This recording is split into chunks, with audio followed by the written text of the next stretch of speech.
ओम नमः शिवाय। शिव जी सदा सहाय। ओम नमः शिवाय। गुरु जी सदा सहाय।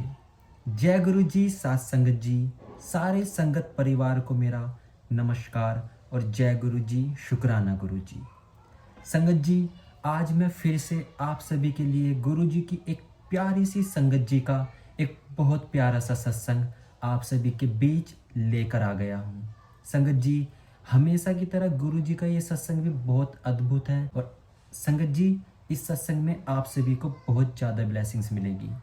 गुरु जी की महिमा इस सत्संग में बहुत अच्छे से आंटी जी ने बताई है और गुरु जी के ये चमत्कार सुनने के बाद आप सभी को भी बहुत अच्छा लगेगा। संगत जी, सत्संग को शुरू करने से पहले आप सभी से हमेशा की तरह एक रिक्वेस्ट आज फिर से करूंगा कि अपना सत्संग भी जरूर रिकॉर्ड करके दिए गए स्क्रीन पर व्हाट्सएप नंबर जो मैंने दिया है उस व्हाट्सएप नंबर पर अपने सत्संग को जरूर रिकॉर्ड करके भेजें। आप सभी का सत्संग मैं जरूर शेयर करूंगा।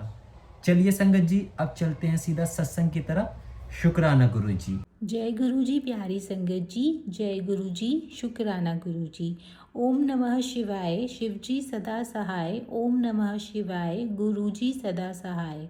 संगत जी, आज हम विजय कुमार पुष्करन अंकल जी का सत्संग आप सबके साथ साझा कर रहे हैं। अंकल जी कहते हैं, नानक चिंता मत करो, जल में जंत उपायन, तिन्ना भी रोजी देहे।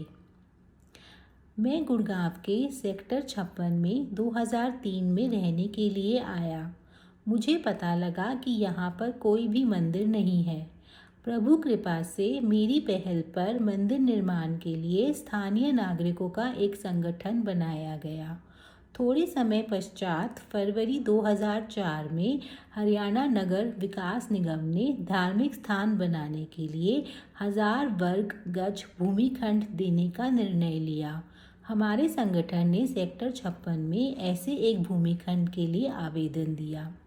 हमारे क्षेत्र में हो रहे योग और प्राणायाम सत्रों के माध्यम से मैं कमांडर शर्मा के संपर्क में आया। उन्होंने मुझे गुरुजी महाराज के बारे में बताया और कैसे उनके परिवार को उनका आशीर्वाद मिला था। कमांडर ने यह सुझाव भी दिया कि यदि संगठन के सदस्य गुरुजी के पास जाकर उनसे अनुग्रह करें तो मंदिर निश्चित बन जाएगा। उसके पश्चात 25 जुलाई 2004 को कमांडर शर्मा के साथ मैं पहली बार बड़े मंदिर गया। उसी दिन शाम को मैं अपनी पत्नी प्रीति के साथ गुड़गांव में श्री मदन के घर पर आयोजित एक सत्संग में गया। वहाँ पर कई अनुयायियों ने गुरुजी से संबंधित अपने संस्मरण सुनाए। संगत के सदस्य गुरुजी के चित्र के समक्ष अत्यंत प्रेम और श्रद्धा से नतमस्तक हो रहे थे। मुझे लग रहा था कि क्या यह गुरुजी का प्रचार करने का अपना ढंग है, परंतु मैंने अपने विचार अपने तक ही सीमित रखे। 4 दिन पश्चात संगठन के प्रमुख कार्यकर्ता कमांडर शर्मा के साथ गुरुजी के दर्शन हेतु एम्पायर स्टेट गए। मुझे वहाँ का वातावरण अत्यंत सौम्य लगा। लंगर करने के पश्चात चलने से पूर्व हमने गुरुजी को अपना उद्देश्य बताया तो उन्होंने अपना आशीर्वाद दिया और कहा कि मंदिर बन जाएगा। कमांडर शर्मा अति प्रसन्न हुए। उन्हें पता था कि गुरुजी के आशीर्वाद के पश्चात हरियाणा नगर विकास निगम से भूमि मिल जाएगी और मंदिर का निर्माण भी पूरा हो जाएगा। भूमि आवंटन में अत्यधिक प्रतिस्पर्धा थी, किंतु गुरु कृपा से हमारे संगठन सनातन धर्म और समाज कल्याण संगठन को दिसंबर 2004 में भूमि मिली। फलस्वरूप संगठन में 60 आजीवन सदस्य सम्मिलित हुए। 14 फरवरी 2006 को गुरुजी की कृपा और सेक्टर 56 के निवासियों के सहयोग से मंदिर का निर्माण पूरा हुआ।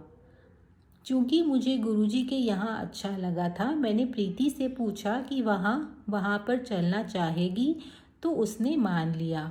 हम एम्पायर स्टेट रविवार 1 अगस्त 2004 को गए। वहाँ से लौटते हुए एक भक्त ने गुरुजी का एक चित्र दिया।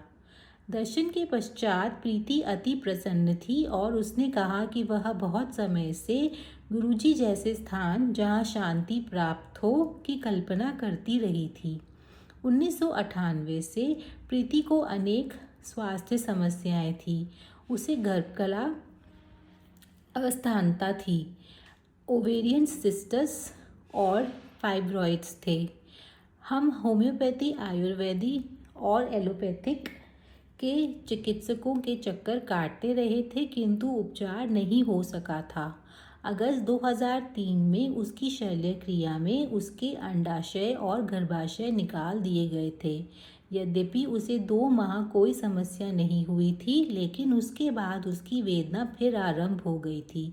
चिकित्सक उसका निदान नहीं कर पा रहे थे। कुछ ने कहा कि उसे मांसपेशियों में दर्द था, अन्य कह रहे थे कि उसके गुर्दे में पथरी या पेट का दर्द था। सारांश में चिकित्सक अपने निर्णय में एकमत नहीं थे।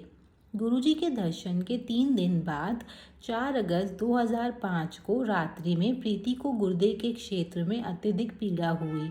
दर्द निवारक औषधियों से लाभ नहीं हुआ। प्रातः उसकी पीड़ा कम थी, पर रात को फिर वही स्थिति हो गई। प्रीति ने प्रश्न किया कि गुरुजी का चित्र घर में होने के बाद भी उसकी स्थिति में सुधार क्यों नहीं हुआ। 6 अगस्त को हम अपने चिकित्सक के पास गए। उन्होंने 10 परीक्षण करवाने के लिए कहा। उसी दिन संध्या को उसने बताया कि पहले हुई शल्य क्रिया में केवल एक अंडाशय निकाला गया था, दूसरा अभी भी अंदर ही था और गर्भकला अस्थानता के कारण उस अंडाशय पर एक विशाल पुटक बन गया था। यह पुटक गुर्दे पर दबाव डालता रहा था, जिससे वह अपने सामान्य आकार से दुगना हो गया था। इस प्रकार गुरुजी महाराज के प्रथम दर्शन के 5 दिन बाद ही प्रीति की स्वास्थ्य समस्या का निदान हो गया था। चिकित्सकों ने तुरंत शल्य क्रिया का परामर्श दिया। अगले दिन रात्रि को 11:30 बजे हम प्रीति को गंभीर अवस्था में चिकित्सालय ले जा रहे थे। हम मार्ग में थोड़ी देर के लिए एम्पायर स्टेट में गुरुजी का आशीर्वाद लेने के लिए रुके। गुरुजी ने प्रीति को आशीष देकर आश्वस्त किया कि सब ठीक हो जाएगा। हम चिकित्सालय पहुँचे। मैंने अपनी जेब में गुरुजी का चित्र रख लिया था। 7 अगस्त को प्रीति के अनेक परीक्षण हुए और औषधियाँ दी गई। 3 दिन के उपरांत उसे वहां से निवृत्त करते हुए अपोलो चिकित्सालय में एक महत्वपूर्ण शल्य क्रिया करवाने के लिए कहा गया। 12 अगस्त को बृहस्पतिवार था और उस दिन गुरुजी के पास जा सकते थे। जब मैंने प्रीति से पूछा कि वह चल पाएगी, तो उसने हाँ कहा और हम गुरुजी के पास गए। वहाँ से निकलने पर प्रीति ने मुझे बताया कि उसके मन ही मन गुरुजी ने इस प्रकार प्रार्थना की थी। पिछले वर्ष मेरी शल्य क्रिया हो चुकी है और वह अत्यंत पीड़ादायक होती है। अगले सप्ताह मुझे फिर ऐसी ही बड़ी शल्य क्रिया करवानी है। मैं विनती करती हूँ कि शल्य क्रिया से बचाकर मुझे औषधियों से स्वस्थ कर दें। मैंने भी गुरुजी से निवेदन किया था, किंतु माध्यम उन पर छोड़ दिए थे। अगले दिन हम अपोलो चिकित्सालय गए। हमारे चिकित्सक ने कहा कि शल्य क्रिया अति आवश्यक है और उससे संबंधित तैयारियां आरंभ कर दी। प्रीति व्यथित थी। वह बोली कि उसने गुरुजी से प्रार्थना की थी, पर उसके भाग्य में वह नहीं था कि वह उसकी सहायता करे। 15 अगस्त को गुरुजी के सत्संग का आयोजन श्री भाटिया के घर में था। जब मैंने प्रीति से पूछा कि क्या वह चलेगी, तो उसने मना कर दिया। उसने कहा कि उसे गुरुजी में विश्वास था, परंतु उसका भाग्य इतना अच्छा नहीं था। उसने कहा कि वहाँ पर भक्त जब गुरुजी की कृपा प्राप्त करने की बात करेंगे तो उसे बुरा लगेगा। अतः मैं अकेला गया। पहले सत्संग का वर्णन प्रीति के रोग के समान था। अंडाशय के पुटकों से पीड़ित एक महिला जिसकी शल्य क्रिया होनी थी, गुरु कृपा से उन कष्टों से बच गई थी। मुझे विश्वास हो गया कि गुरुजी मुझे भविष्य का पूर्वाभास करा रहे थे। उसके बाद क्रम से चमत्कार होने लगे।